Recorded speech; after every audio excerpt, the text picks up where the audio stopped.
Hello again. I'm going to read the next chapter of Danny the Champion of the World, and that's chapter 14. It's getting to the exciting bit now. Chapter 14 is called Into the Wood. And there's the little picture that goes at the beginning of it. My father came out of the caravan wearing an old navy blue sweater and the brown cloth cap with the peak pulled down low over his eyes. "What's under there, Dad?" I asked, seeing the bulge at his waistline. He pulled up his sweater and showed me two thin but very large white cotton sacks. They were bound neat and tidy around his belly. "To carry the stuff," he said darkly. "Aha. Go and put on your sweater," he said. "It's brown, isn't it?" "Yes," I said. "That'll do. But take off those white sneakers and wear your black shoes instead." I went into the caravan and changed my shoes and put on my sweater. When I came out again, my father was standing by the pumps, squinting anxiously up at the sun, which was now only the width of a man's hand above the line of trees along the crest of the ridge on the far side of the valley. "I'm ready, Dad." "Good boy. Off we go." "Have you got the raisins?" I asked. "In here," he said, tapping his trouser pocket where yet another bulge was showing. "I've put them all in one bag." It was a calm, sunny evening with little wisps of brilliant white cloud hanging motionless in the sky, and the valley was cool and very quiet as the two of us began walking together along the road that ran between the hills towards Wendover. The iron thing underneath my father's foot made a noise, like a hammer striking a nail each time it hit the road. "This is it, Danny. We're on our way now," he said. "By golly, I wish my old dad were coming with us on this one. He'd have given his right teeth to be here at this moment." "Mum too," I said. "Ah, yes," he said, giving a little sigh. "Your mother would have loved this one." Then he said, "Your mother was a great one for walking, Danny, and she would always bring something home with her to brighten up the caravan. In summer it was wild flowers or grasses. When the grass was in seed, she could make it look absolutely beautiful in a jug of water, especially with some stalks of wheat or barley in between. In the autumn she would pick branches of leaves, and in the winter it was berries or old man's beard." We kept going. Then he said, "How do you feel, Danny?" "Terrific," I said, and I meant it, for although the snakes were still wiggling in my stomach, I wouldn't have swapped places with the King of Arabia at that moment. "Do you think they might have dug any more of those pits for us to fall into?" I asked. "Don't you go worrying about pits, Danny," my father said. "I'll be on the lookout for them this time. We shall go very carefully and very slowly once we're in the wood." "How dark will it be in there when we arrive?" "Not too dark," he said. "Quite light, in fact." "Then how do we stop the keepers from seeing us?" "Ah," he said, "that's the fun of the whole thing. That's what it's all about. It's hide and seek. It's the greatest game of hide and seek in the world." "You mean because they've got guns?" "Well," he said, "that does add a bit of a flavour to it, yes."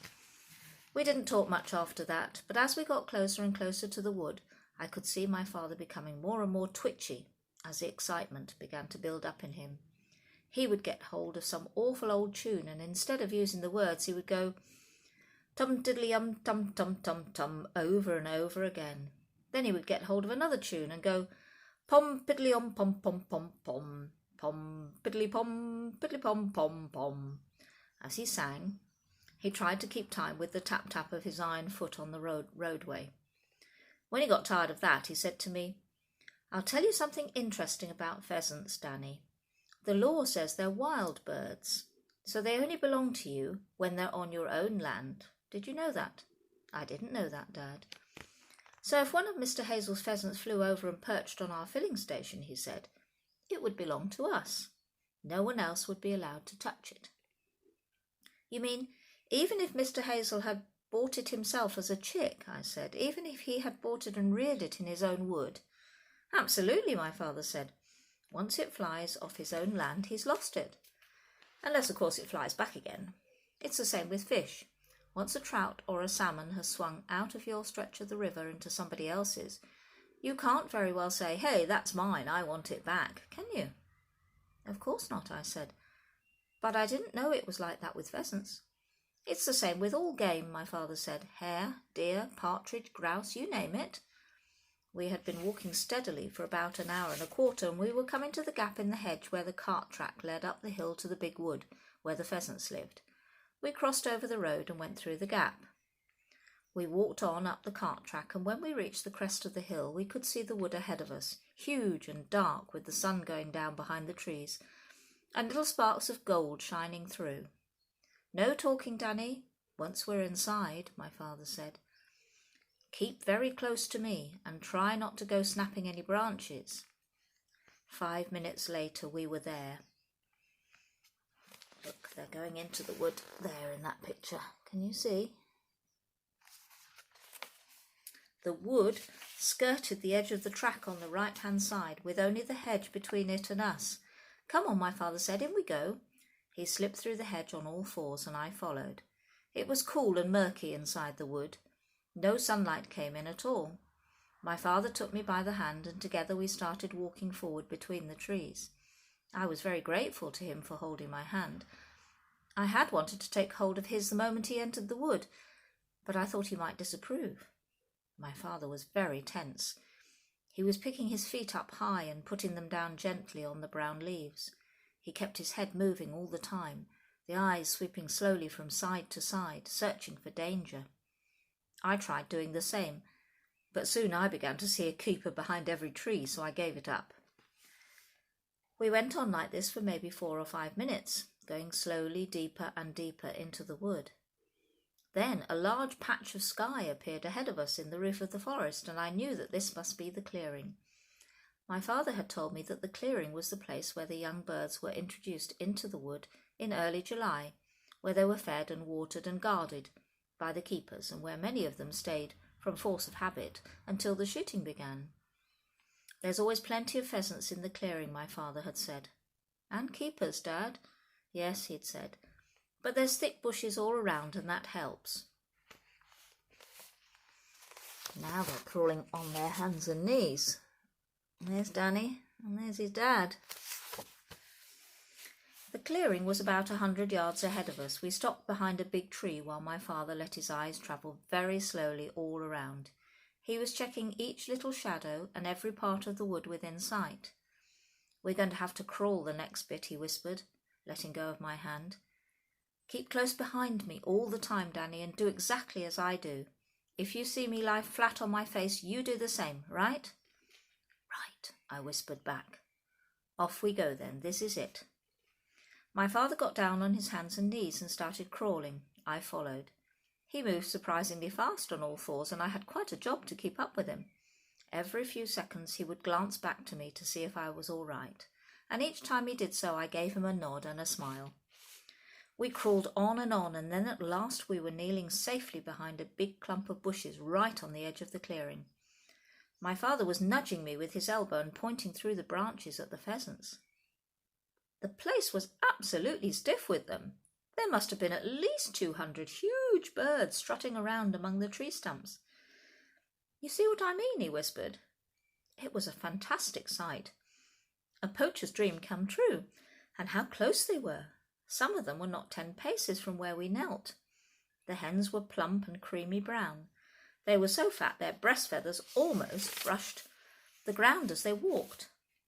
The cocks were slim and elegant, with long tails and brilliant red patches around the eyes, like scarlet spectacles. I glanced at my father. His face was transfixed in ecstasy. The mouth was slightly open, and the eyes were sparkling bright as they stared at the pheasants. "There's a keeper," he said softly. I froze. At first I didn't dare to look. "Over there," my father whispered. I mustn't move, I told myself, not even my head. "Look carefully," my father whispered, "over the other side of that big tree." Slowly I swiveled my eyeballs in the direction he indicated, and then I saw him. "Dad," I whispered. "Don't move now, Danny. Stay well down." "Yes, but Dad..." "It's all right, he can't see us." We crouched close to the ground, watching the keeper. He was a smallish man with a cap on his head and a big double-barreled shotgun under his arm. He never moved. He was like a little post standing there. "Should we go?" I whispered. The keeper's face was shadowed by the peak of his cap. but it seemed to me he was looking straight at us. "Should we go, Dad?" "Hush," my father said.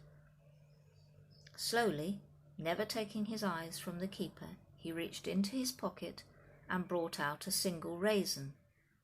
He placed it in the palm of his right hand, and then quickly, with a little flick of the wrist, he threw the raisin high into the air. I watched it as it went sailing over the bushes, and I saw it land within a yard of 2 hen birds standing beside an old tree stump. Both birds turned their heads sharply at the drop of the raisin. Then one of them hopped over and made a quick peck at the ground, and that must have been it. There they are, looking at the birds and the keeper on the other side. What do you think is going to happen now?